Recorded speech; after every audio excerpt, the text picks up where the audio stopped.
Assalamualaikum warahmatullahi wabarakatuh. Alhamdulillahi rabbil alamin wa bihi nasta'inu ala umuri dunya waddin.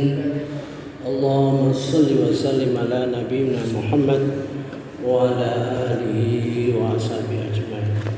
Bapak-bapak, Ibu sekalian, karena bulan puasa ini bulan pengampunan, maka kita berusaha untuk memahami bahwa di dalam Al-Quran itu ada dua macam istighfar. Kita tidak pernah memahami mengapa Allah memberikan dua macam istighfar. Pertama, dalam surah Al-Hadid ayat 21 berbunyi, berlomba-lombalah kamu untuk mendapatkan ampunan dari Tuhanmu dan surga yang seluas langit dan bumi, yang disediakan bagi orang-orang yang beriman kepada Allah dan Rasul-Rasulnya. Itulah karunia Allah yang diberikan kepada siapa yang dikehendaki, dan Allah mempunyai karunia yang besar. Jadi kata-katanya itu sabiqu ila maghfiratin mir rabbikum, berlomba-lomba kepada ampunan dari Tuhanmu. Tapi di dalam surah Al-Imran ayat 133 yang mengundang pertanyaan kita, ya. Karena ini Quran, tidak ada yang sia-sia di dalam Quran ini. Tidak ada sesuatu yang kebetulan di dalam Quran. A'udzubillahi minasyaitonirrajim. Bismillahirrahmanirrahim. Dan bersegeralah tadi, berlomba-lombalah, bersegeralah kamu mencari ampunan dari Tuhanmu dan mendapatkan surga yang luasnya seluas langit dan bumi, yang disediakan bagi orang-orang yang bertakwa. Sediakan bagi orang-orang yang bertakwa. Di dalam surah Al-Hadid tadi, u'iddat lilladzina amanu billahi wa rasulih, disediakan bagi orang yang beriman. Jadi kata-katanya kalau untuk orang beriman sabiku, kalau untuk orang-orang bertakwa wasadi'u, ya. Tentu kita bertanya itu, mengapa, ya? Ganjarannya juga berbeda. Kalau dalam Al-Hadid 21, wajannatin arduha, dan surga seluas ka'ardis sama'i wal ard, tunggal, ya. Seperti seluas langit dan bumi, tapi langitnya tunggal, ya.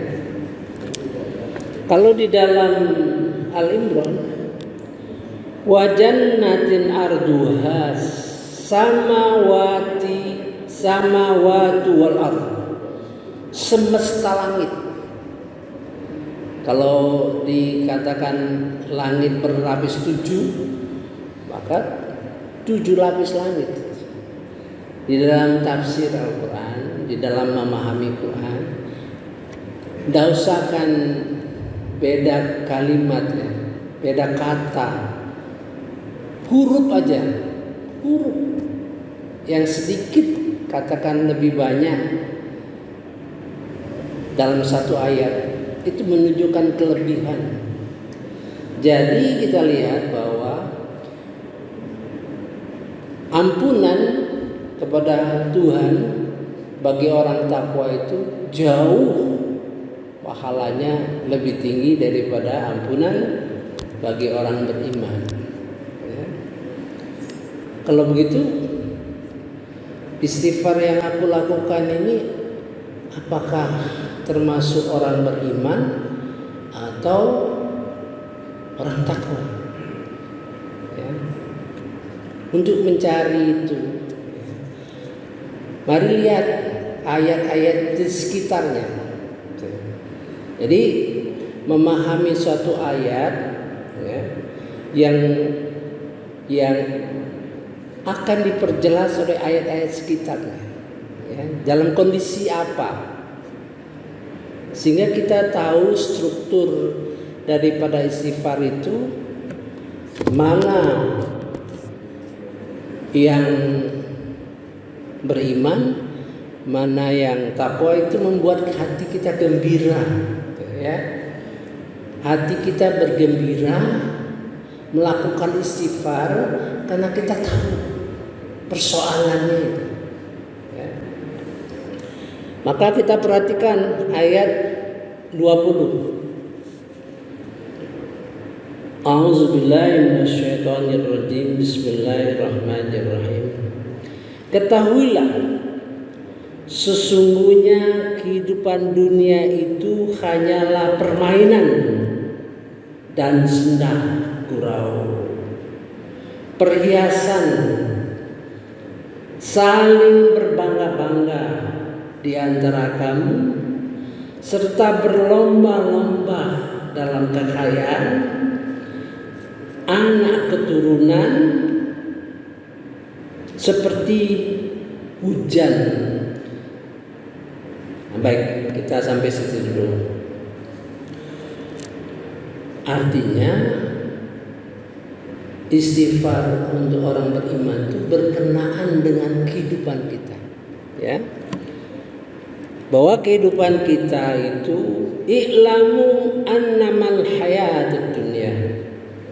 Ketahuilah kehidupan kamu itu, kehidupan dunia satu, la'ibu, main-main, walahu, bersenang gurau, wazinatu, berhias-hias,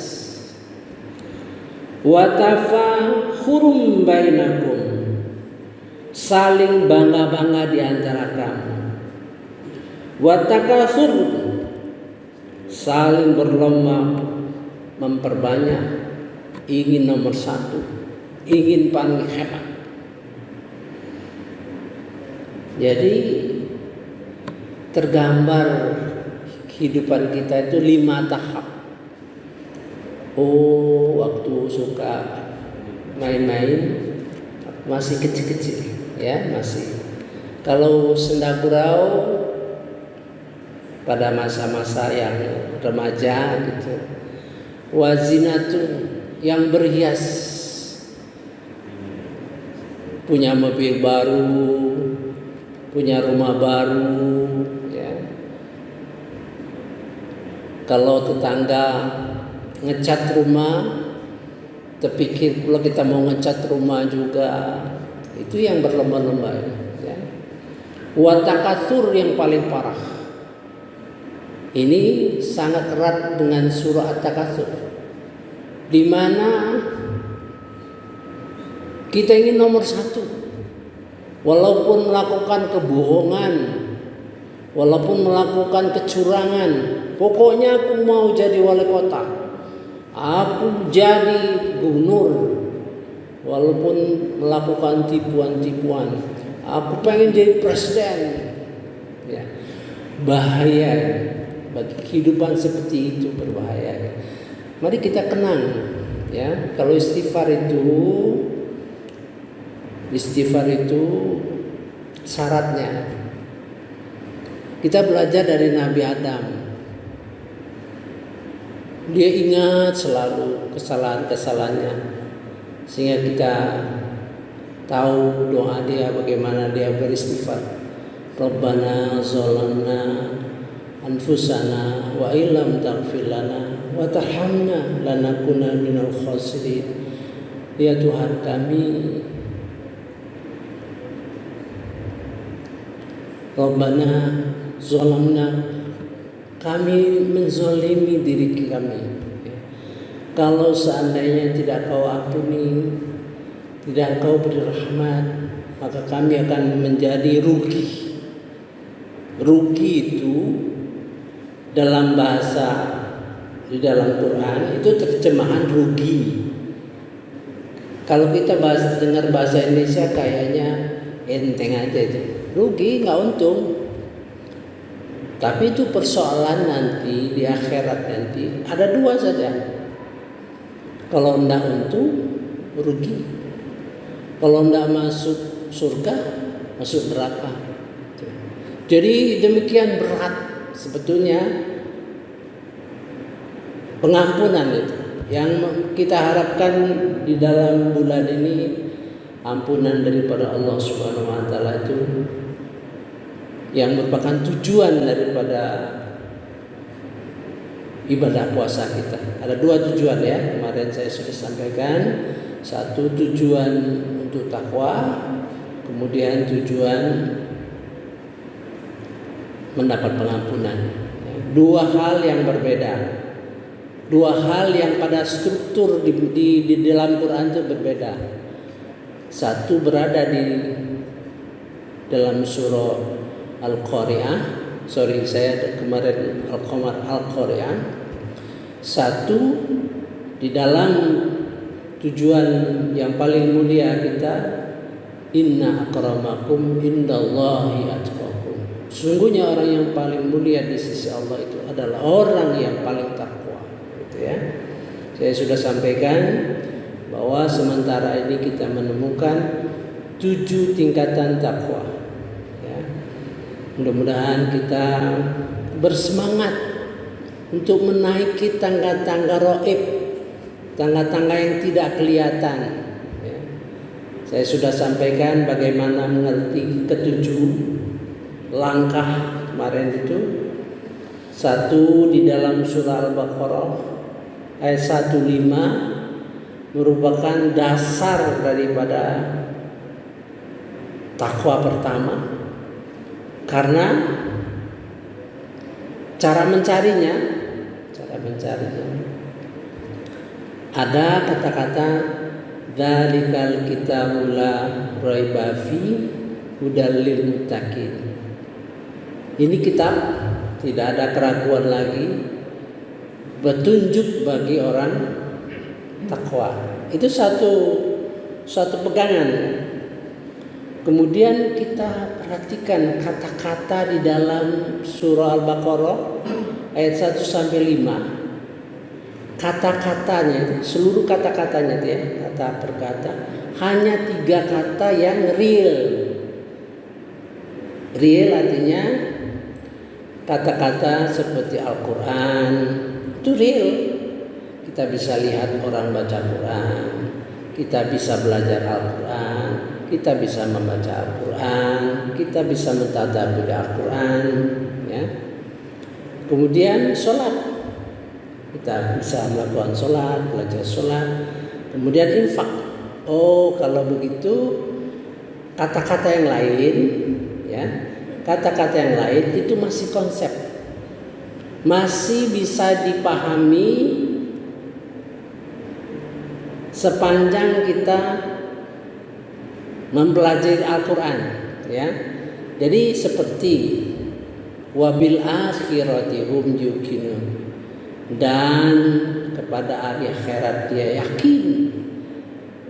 Tapi sejauh mana tingkat keyakinan itu tentu sejalan dengan pemahaman kita di dalam Al-Quran. Itu cara mencarinya. Mengapa ketemu 3 itu? Karena itu cara berpikirnya. Dan 3 itulah menjadi pilar soko gurunya. Ya, 3 yang akan menuju ke ada akhirnya.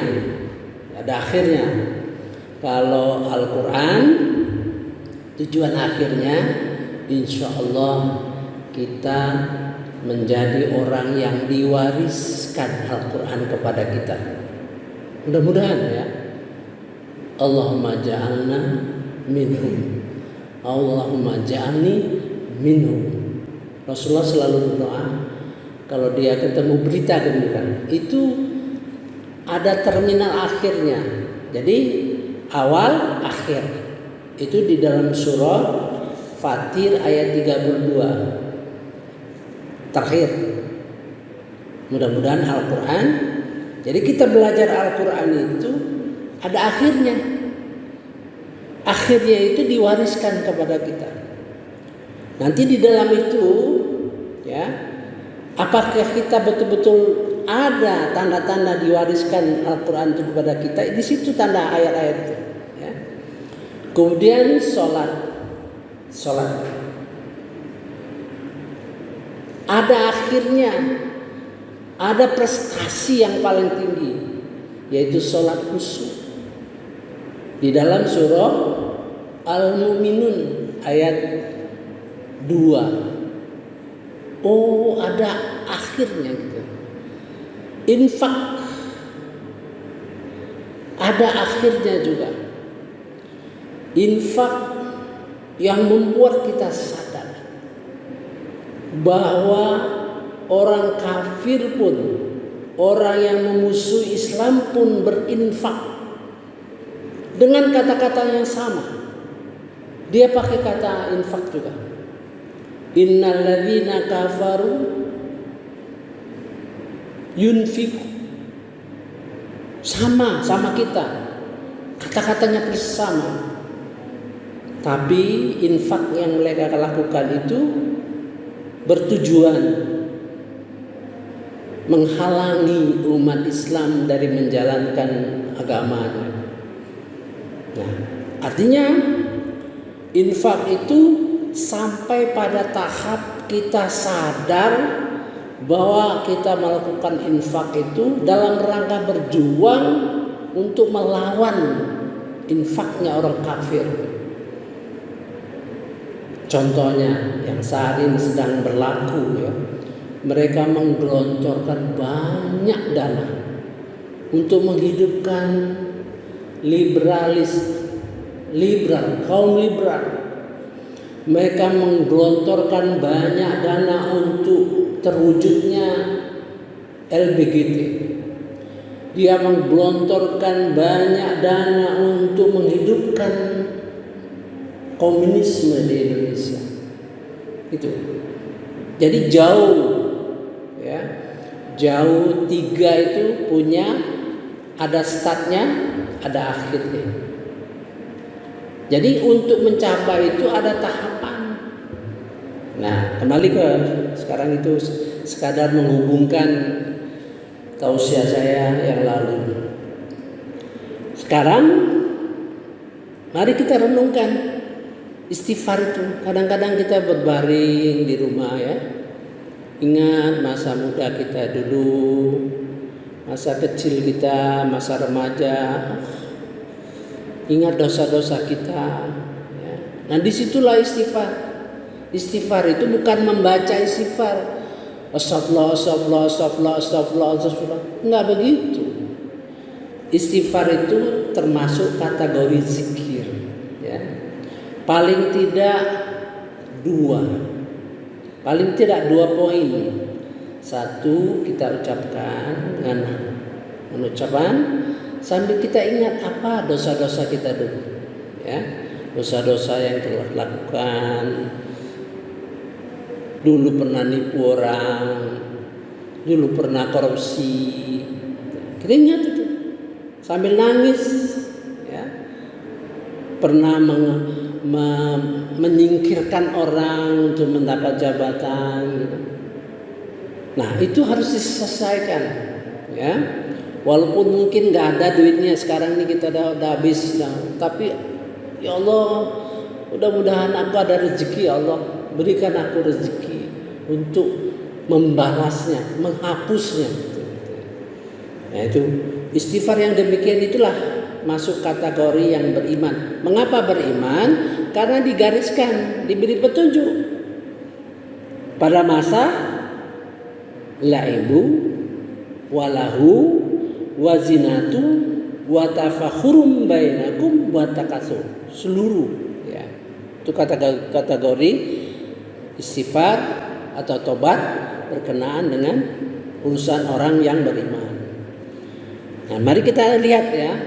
Ini yang paling berat ini adalah istighfar orang yang bertakwa. Gitu. Dari kata-kata, ya. Dari kata-kata, ya. Kita lihat kata-katanya. Kalau di istighfar orang beriman, sabiku, berlomba-lomba.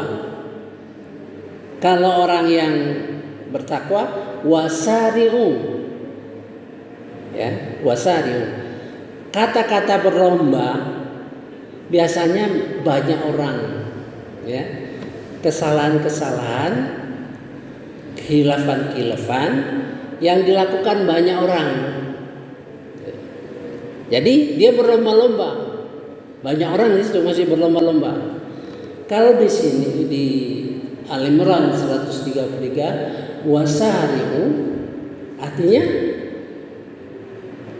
bersegera, tidak melihat orang, tidak ada kaitan sama orang, ya.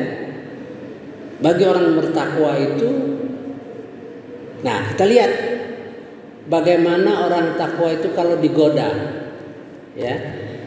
Kalau digoda oleh iblis, orang takwa itu, ini menunjukkan kualitas yang tersendiri, ya, di dalam godaan itu, ya. Yaitu di surah Al-A'raf, dengan tahu seperti ini kita tahu kira-kira kalau istighfar orang yang takwa itu apa kira-kira, gitu, ya. Kita baca.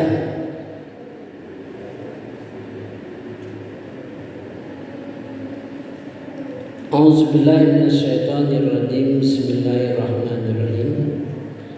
Kita baca dulu 199. Dari situ kita tahu kualitas orang yang takwa itu.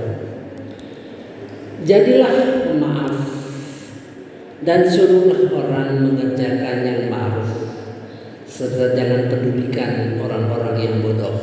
Itu orang-orang takwa itu begitu, menyuruh yang ma'ruf, mengajak orang kebaikan, suka memaafkan. Ya, kalau orang-orang yang katakanlah orang yang berkata kasar dengan dia, orang yang iri dengan dia maafkan. Mengapa dia maafkan sebetulnya? Karena dia tahu bahwa orang itu masih dipengaruhi oleh iblis, oleh setan. Orang yang begitu itu masih dipengaruhi setan. Jadi dia tahu persoalannya itu, maka dia maafkan, gitu, ya. Itu kategorinya, ya. Sekarang, dan jika setan datang menggodamu, ya, maka berlindunglah kepada Allah. Sungguh Dia Maha Mendengar, Maha Mengetahui. Sungguh Dia Maha Mendengar, Maha Mengetahui. Oh, kalau setan itu artinya dia tahu. Jika setan datang menggodamu, tahu dia tahu ini setan itu, dia tahu. Nah itu, jadi kategori orang bertakwa itu apabila dia datang godaan, dia tahu ini setan. Paham? Saya kira akan jelas, ya. Kalau yang beriman tadi, ya hantam saja. Nanti setelah tua katakanlah ya, tua baru coba katakan gitu. Kalau ini dia tahu sudah, ini setan ya, maka dia tidak ladeni.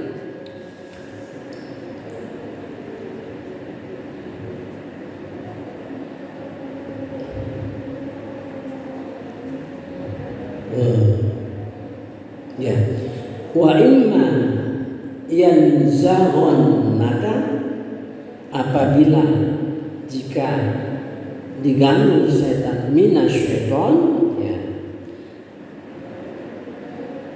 nazul fasta'iz billah innahu samiun alim. Jadi berlindung kepada Allah, segera berlindung kepada Allah. Misalnya saya ketua DKM misalnya ketua DKM. Ketua DKM itu sebetulnya banyak kesempatan, ya. Banyak kesempatan. Makanya ada masjid yang kok cepat-cepat habis dananya tuh, prinsipnya cepat habis. Ya bisa aja dibagikan, sebagian dikasih honor sebagai ketua, sebagai apa, dikasih semua honor. Siapa nggak senang, ya? Tapi kita nggak bisa begitu. Kalau kita ngurus masjid nggak bisa begitu. Jangan-jangan kita termasuk harfin. Orang harfin itu orang yang termasuk munafik, fasik, zolim, muzabzab, munafik, harfin. Ada 7 itu. Harfin itu orang yang vested interest. Dia punya kepentingan terhadap apa yang dipegangnya.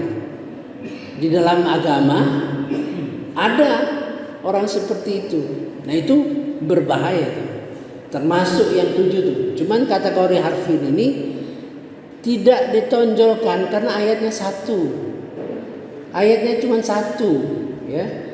Di dalam surah An-Nisa 143 apa berapa itu? Ya, harfin itu 1. Yang banyak itu munafik. Jadi kalau kita perhatikan Al-Quran, cara kita perhatikan, mengapa ya ini 1 ayatnya? 1. Artinya kalau tidak penting betul, nggak mungkin 1. Nggak mungkin 1. Nah gitu. Artinya kita harus pandang itu sesuatu yang sama. Jadi hafin, muzabzab juga 1. Muzabzab itu orang yang apa? Setengah-setengah. Enggak kafir, enggak juga Islam gitu. Karena orang muzabzab itu tengah gitu, ya. Jadi kalau begitu termasuk orang yang takwa kalau sudah. Jadi bapak-bapak, ibu sekalian, kalau kita sudah mencapai perasaan ya, misalnya kita digoda, kemudian kita tahu ya yang ingin membuat kita marah misalnya, kita tahu ini setan, ya setan, harus kita perhatikan ini setan. Dengan demikian kita mengontrol apa yang kita lakukan, itu setan. Nah, itulah kategori orang yang bertakwa. Kemudian satu yang saya ingin sampaikan bahwa kita kan tahajud itu ada doa, ya. Doanya farfirli, ampuni dosaku, ma qaddamtu wa ma akhartu wa ma asrartu wa ma alamtu. Mohon ampun kepada Allah Subhanahu wa taala apa yang lalu, apa yang akan datang, apa yang ku tahu, apa yang tidak ku tahu. Nah, itu. Jadi kategori yang lalu akan datang, yang tahu tidak tahu. Nah, itu termasuk kategori istighfar orang yang takwa. Saya kira cukup dulu ya, insyaallah nanti kita sambung lagi. Subhanakallahumma wa bihamdika asyhadu an la ilaha illa anta